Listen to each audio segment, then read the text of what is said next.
সম্মানিত দিনী ভাই ও বোন, আল্লাহ প্রদত্ত বিশেষ তিনটি গুণ যার মাঝে রয়েছে, সে যদি একটি দোয়া পড়ে, একটি ইসমে আজম পড়ে মাটির মধ্যে দম করে, তাহলে সেই মাটি স্বর্ণে রূপান্তর হয়ে যাবে, সেই মাটি সাথে সাথে স্বর্ণ হয়ে যাবে।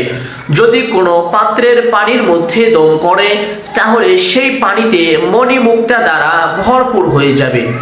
যদি কোনো অসুস্থ ব্যক্তির উপরে দম করা হয়, তাহলে সেই অসুস্থ ব্যক্তি মুহূর্তের মধ্যেই আল্লাহ তাআলার দয়ায় সুস্থ হয়ে যাবে।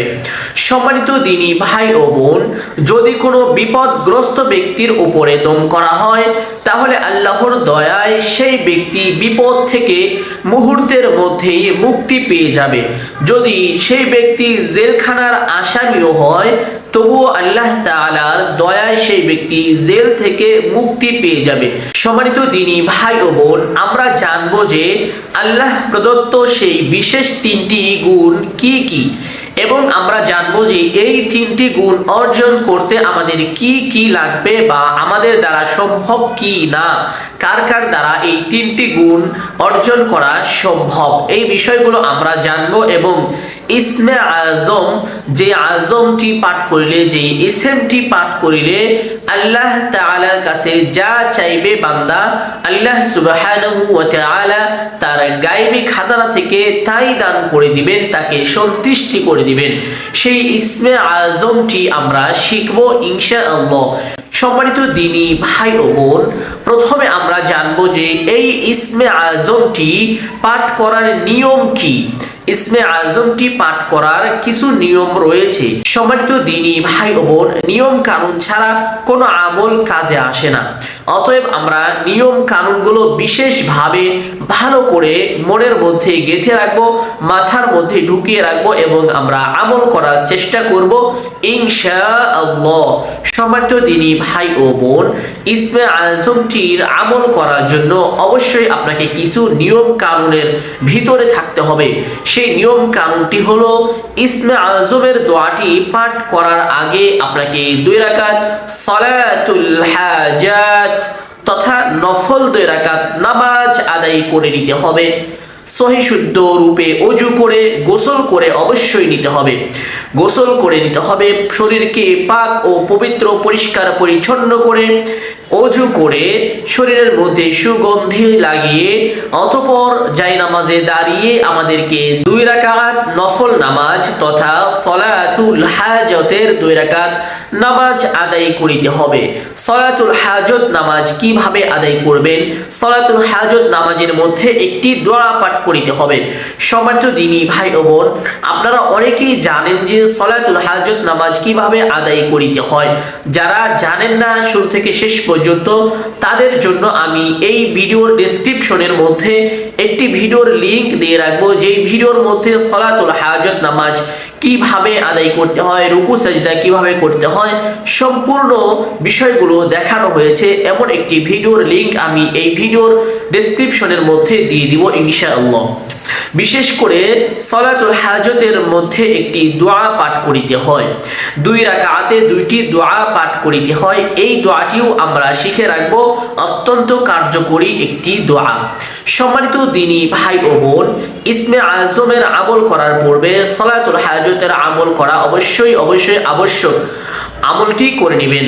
আপনারা যেভাবে সালাতুল হাজতের আমল করিবেন, প্রথমে শরীর পাক পবিত্র হয়ে ওযু করে সুগন্ধ জাতীয় আতর মেখে আপনারা জায়নামাজের মধ্যে কিবলামুখী হয়ে দাঁড়িয়ে যাবেন এবং একটি নিয়ত করিবেন যে আমি কিবলামুখী হয়ে 2 রাকাত সালাতুল হাজত নামাজ আদায় করিতেছি।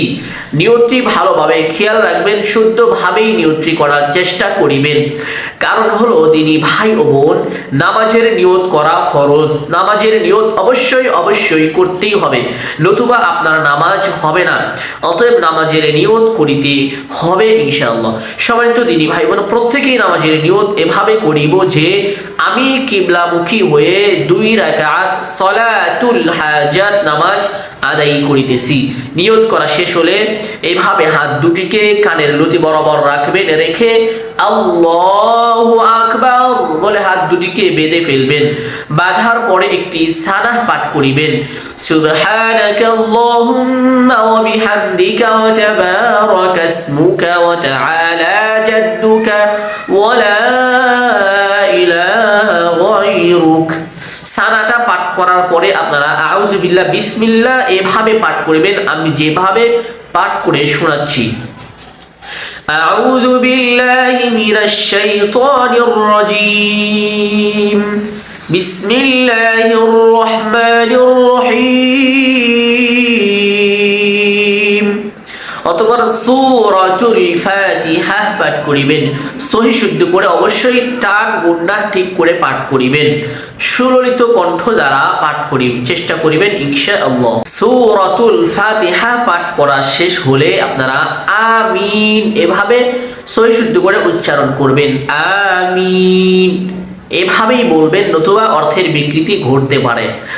আমিন বলার পরে বিসমিল্লাহ পাঠ করিবেন সহি শুদ্ধ করে, বিসমিল্লাহির রহমানির রহিম।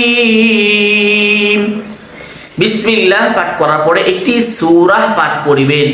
অবশ্যই আপনারা সূরাতুন নাসর পাঠ করার চেষ্টা করিবেন, কারণ এই সূরার মাধ্যমে আল্লাহ তাআলার কাছে সাহায্য চাওয়া হয়।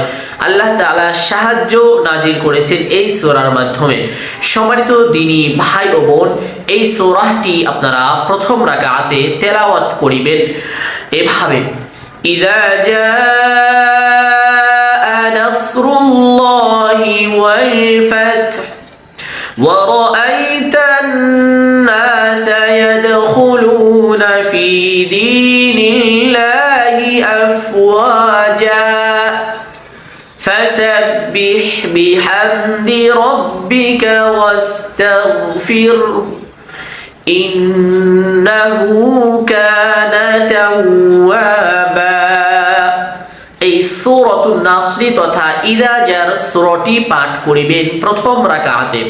ভালো করে খেয়াল করবেন, সূরাটি পাঠ করা সম্পূর্ণ হলে আপনারা আল্লাহু আকবার বলে রুকুতে চলে যাবেন। রুকুতে গিয়ে অবশ্যই তাসবিহ পাঠ করতে হবে। এই তাসবিহটি পাঠ করিবেন, সুবহানা রাব্বিয়াল আযীম। পাঠ করার নিয়ম হলো 3 বার, 5 বার অথবা 7 বার। হয় 3 বার পাঠ করবেন, না হয় 5 বার, না হয় 7 বার পাঠ করিবেন। পাঠ করা শেষ হলে সামিআল্লাহু লিমান হামিদাহ রব্বানা লাকাল হামদ। এইখানে একটি দোয়া পাঠ করিতে হবে। রব্বানা লাকাল হামদ বলার পরে একটি দোয়া অবশ্যই পাঠ করিবেন। সেই দোয়াটি হলো হামদান কাসীরান তাইয়িবান মুবারাকান ফীহ। আবারও দোয়াটি মনোযোগ সহকারে শুনুন, খেয়াল করুন, হামদান কাসীরান তাইয়িবান মুবারাকান ফীহ। এই দোয়াটি অবশ্যই পাঠ করিবেন। পাঠ করা শেষ হলে আল্লাহু আকবার বলে সেজদায় চলে যাবেন। সেজদায় গিয়ে সেজদার তাসবিহ পাঠ করিবেন, সুবহানা রাব্বিয়াল আ'লা। সহি শুদ্ধ করে পাঠ করিবেন। 3 বার, 5 বার অথবা 7 বার পাঠ করিবেন। পাঠ করা শেষ হলে আল্লাহু আকবার বলে সোজা হয়ে বসে পড়বেন। বসে কিছু সময় অপেক্ষা করবেন বা দোয়া পাঠ করিবেন। 2 সেজদার মাঝখানে যে দোয়াটি রয়েছে, অতি উত্তম এই দোয়াটি পাঠ করা। পাঠ করিতে না পারিলে কিছু সময় অবশ্যই অপেক্ষা করিবেন, কেননা এই অপেক্ষাটি করা হলো আবশ্যক, ওয়াজিব। অবশ্যই অপেক্ষা করতে হবে। কিছু সময় অপেক্ষা করে সোজা হয়ে বসে অপেক্ষা করার পরে আল্লাহু আকবার বলে আরেকটি সেজদার জন্য চলে যাবেন। সেজদায় গিয়ে সেজদার তাসবিহ পাঠ করিবেন। 3 বার, 5 বার অথবা 7 বার এই তাসবিহটি পাঠ করিবেন, সুবহানা রাব্বিয়াল আ'লা। পাঠ করা শেষ হলে আল্লাহু আকবার বলে আপনারা সোজা হয়ে দাঁড়িয়ে যাবেন। দাঁড়িয়ে আপনারা সূরাতুল ফাতিহা পড়বেন বিসমিল্লাহর সাথে।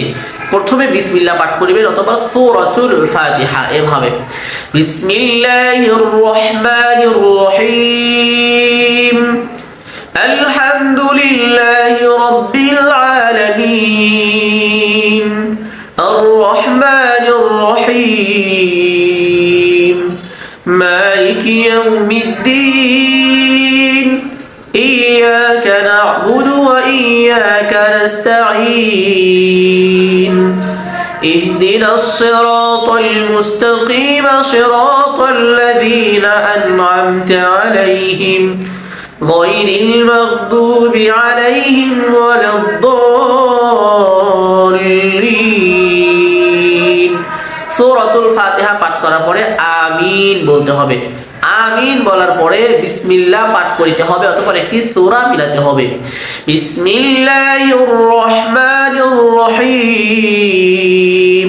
চেষ্টা করবেন দ্বিতীয় রাকাতে সূরাতুল ইখলাস পাঠ করার জন্য তথা কুল হুয়াল্লাহর যে সূরাটি রয়েছে এই সূরাটি পাঠ করার জন্য।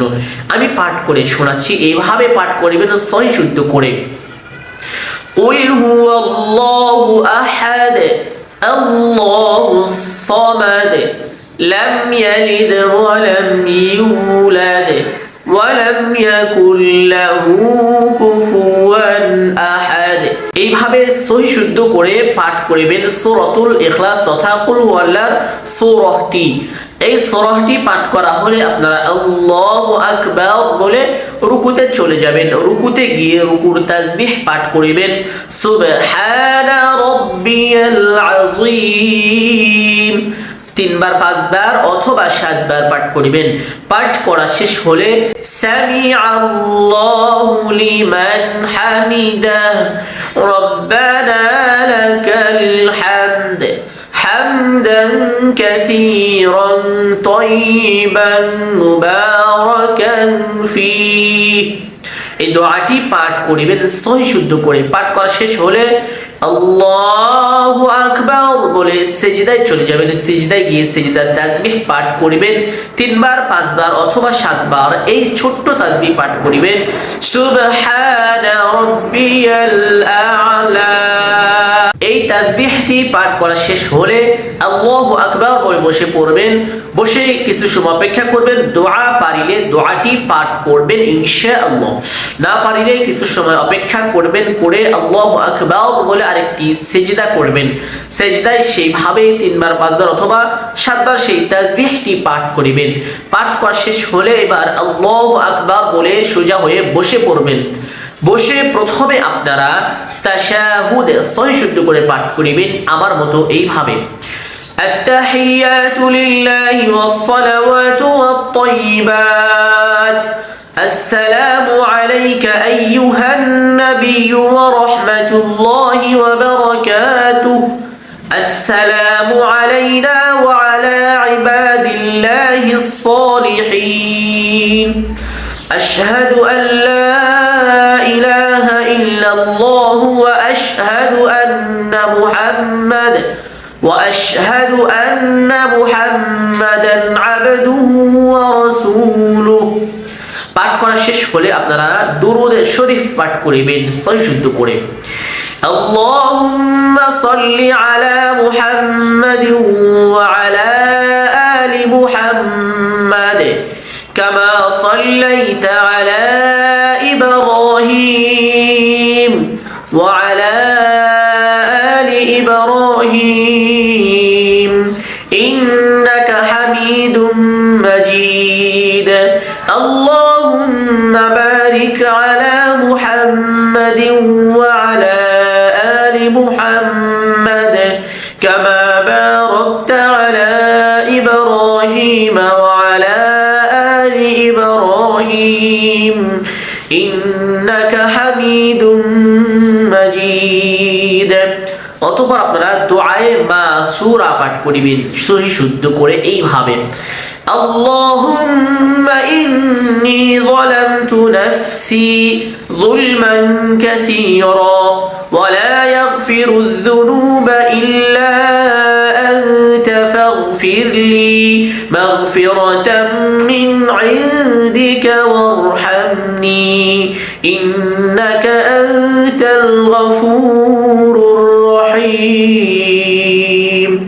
পাঠ করা শেষ হলে আপনারা সালাম ফেরাবেন প্রথমে ডান দিকে এইভাবে, আসসালামু আলাইকুম ওয়া রাহমাতুল্লাহ। অথবা ঘাড়টিকে এভাবে সোজা করে নেবেন। এখান থেকে আবার দ্বিতীয় সালাম শুরু করবেন, আসসালামু আলাইকুম ওয়া রাহমাতুল্লাহ। দুই সালামের মাধ্যমে নামাজটিকে পরিপূর্ণ শেষ করে দিবেন। নামাজটিকে পরিপূর্ণ করে সেই স্থানে বসে পড়বেন। বসে আপনারা কয়েকবার দুরূদ শরীফ পাঠ করিবেন। যেই দুরূদ পারেন, সবচেয়ে সহজ যেই দুরূদ আপনার কাছে মনে হবে সেই দুরূদটি আপনি 41 বার পাঠ করিবেন। মনোযোগের সাথে শুনবেন, 41 বার সেই দুরূদটি পাঠ করিবেন। আপনি চাইলে ছোট্ট একটি দুরূদ পাঠ করিতে পারেন, সাল্লাল্লাহু আলাইহি ওয়াসাল্লাম। 41 বার এই দুরূদটি পাঠ করিতে পারেন। 41 বার পাঠ করা হলে আপনারা 100 বার একটি দোয়া পাঠ করিবেন। সম্মানিত দ্বীনী ভাই ও বোন, ছোট্ট একটি দোয়া আপনারা 100 বার পাঠ করিবেন। দোয়াটি হলো, আল্লাহুম্মা ইন্নী আসআলুকা বিআন্নী আশহাদু আন্নাকা আনতাল্লাহু লা ইলাহা ইল্লা আনতা আহাদুস সামাদুল্লাযী লাম ইয়ালিদ ওয়া লাম ইউলাদ ওয়া লাম ইয়াকুল লাহু কুফুয়ান আহাদ। আবারও এই ইসমে আজমটি ভালো করে শুনে রাখুন, আল্লাহুম্মা ইন্নী আসআলুকা বিআন্নী আশহাদু আন্নাকা আনতাল্লাহু লা ইলাহা ইল্লা আনতা আহাদুস সামাদুল্লাযী লাম ইয়ালিদ ওয়া লাম ইউলাদ ওয়া লাম ইয়াকুল লাহু কুফুয়ান আহাদ। এই ছোট্ট ইসমে আজমটি 100 বার পাঠ করিবেন। পাঠ করা হলে আবার আপনারা দুরূদ শরীফ পাঠ করিবেন। 41 বার ছোট্ট এই দুরূদটি পাঠ করিবেন, সাল্লাল্লাহু আলাইহি ওয়াসাল্লাম। পাঠ করা শেষ হলে আপনারা একটি মাটির টুকরা নেবেন। মাটির টুকরার মধ্যে আপনারা দম করিবেন। এভাবে মাটির টুকরাটি সামনে রেখে ফু দিবেন, দম করিবেন। সাথে সাথে আল্লাহ তাআলার অশেষ দয়া ও মায়া এবং আল্লাহ প্রদত্ত বিশেষ 3টি গুণের উসিলায় আল্লাহ সুবহানাহু ওয়া তাআলা এই ইসমে আজমকে কবুল করে নেবেন এবং আল্লাহ সুবহানাহু ওয়া তাআলা আপনার চাওয়াকে পূরণ করে দিবেন। সম্মানিত দ্বীনী ভাই ও বোন, এখন আমরা জানবো যে সেই 3টি গুণ কি কি, কোন 3টি গুণ আমাদের মাঝে থাকলে আল্লাহ সুবহানাহু ওয়া তাআলা আমাদের এই ইসমে আজমের গুরুত্বপূর্ণ বরকত দান করিবেন। সম্মানিত দ্বীনী ভাই ও বোন, শুনে রাখুন লক্ষ্য করে। 3টি গুণের মধ্যে প্রথম গুণটি হলো, আপনি 41 দিনের মধ্যে কোনো গুনাহ করিতে পারিবেন না। সকল প্রকার গুনাহ থেকে আপনাকে পাক ও পবিত্র থাকতে হবে 41 দিন। এবং এই 41 দিনের দ্বিতীয় আমল হলো, এই 41 দিনের ভিতরে আপনি কখনো কোনো নামাজ কাজা করিতে পারিবেন না। 5 ওয়াক্ত নামাজ আপনাকে সহিশুদ্ধ রূপে আদায় করিতে হবে। এখন জানবো 3 নাম্বার গুণের বিষয়। সম্মানিত দ্বীনী ভাই ও বোন, 3 নাম্বার যেই গুণটি হলো, আপনার মুখ দ্বারা কখনোই মিথ্যা কথা বলা যাবে না। মিথ্যা থেকে সবসময় দূরে থাকতে হবে। এই 3টি গুণ যদি আপনার মধ্যে থাকে তাহলে এই ইসমে আজম আপনার দ্বারা সংগঠিত হবে। আপনার দ্বারা ইসমে আজমের বরকত হাসিল করা সম্ভব। নতুবা এই ইসমে আজম আপনার দ্বারা কার্যকরী নাও হতে পারে, তবুও আপনারা আমলটি করিতে পারেন। আল্লাহ সুবহানাহু ওয়া তাআলা যদি দয়া করে ও মায়া করে তাহলে আপনার দ্বারাও সম্ভব হবে ইনশাআল্লাহ। সম্মানিত দ্বীনী ভাই ও বোন, আরো অনেক বিষয় জানার আছে, যদিও সময় অল্প, যার কারণে আমি আপনাদেরকে বলতে পারছি না। আমি চেষ্টা করব আরেকটি সময় এই ইসমে আজম কিভাবে অর্জন করতে হবে, কিভাবে হাসিল করতে হবে, এই বিষয়ে একটি ভিডিও দেওয়ার জন্য চেষ্টা করব। তার জন্য আপনারা প্রত্যেকেই সেই ভিডিওটি পাওয়ার জন্য অবশ্যই চ্যানেলটি সাবস্ক্রাইব করে রাখবেন, বেল আইকনটি বাজিয়ে রাখবেন। বিশেষ করে আপনারা ভিডিওটি প্রত্যেকেই শেয়ার করে দিবেন নিজ দায়িত্বে, দ্বীন ও ইসলাম প্রচারের লক্ষ্যে। বিশেষ করে আপনাদের যদি এই ভিডিওটি ভালো লেগে থাকে একটি লাইক করে দিবেন এবং একটি কমেন্ট করে জানিয়ে দিবেন। সবাই তো দ্বীনী ভাই বোন, আপনারা কমেন্ট করলে আমাদের ভালো লাগে। অনেক বেশি আনন্দ লাগে। আপনারা একটি কমেন্ট করে জানিয়ে দিবেন ইনশাআল্লাহ।